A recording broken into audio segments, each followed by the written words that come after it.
Today, I'm going to show you how to create a form in Confluence in the fastest and most straightforward way possible, so you can start collecting information from your team right away.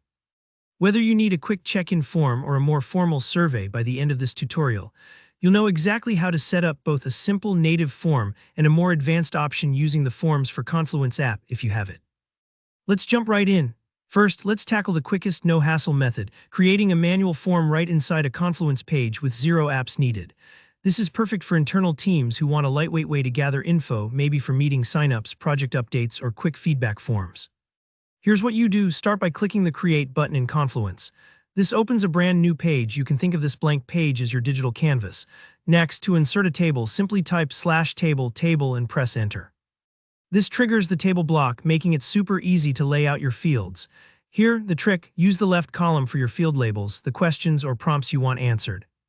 For example, you might write name, email, topic, comments, and so on. Leave the right column empty. This is where your teammates will jump in and type their responses. Think of the table like a paper form you'd physically fill out, only this time it's all online and instantly shareable. Once you've listed all your questions, take a moment to double-check that nothing's missing and your fields are clear. Little things like changing email to best email address to reach you can make a difference in the kind of responses you get. When you're satisfied, click Publish. And that's it. Now your form is live and ready for team members to fill out.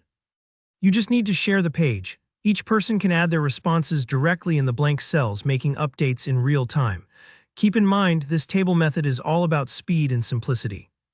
It's not fancy, there's no validation or data export, but for many internal needs, that's more than enough.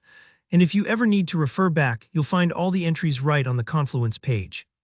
Now, if your organization uses the Forms for Confluence app, maybe your team takes surveys more often, or you need to collect structured responses you can export or analyze. Let me walk you through that as well. Here how it works. First, go to the Apps menu in the top bar and choose Forms for Confluence. This opens the app where you'll see an option to create new form.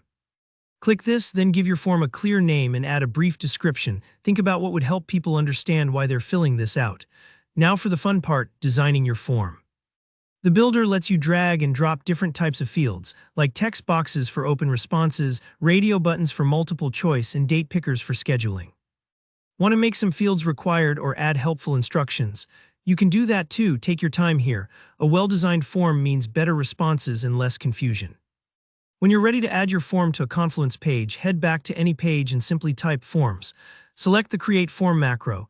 You'll be prompted to pick the form you just made, and it'll be embedded right in your page, ready for your team to use. You can always update or reuse these forms, which is great for ongoing processes. So whether you went the lightning-fast table route or the robust Forms for Confluence path, you're all set to start collecting information on Confluence efficiently and confidently. If you found this tutorial helpful, please give it a like. Drop your questions in the comments below. I'm happy to help out. And don't forget to subscribe for more practical to the point tutorials. See you next time.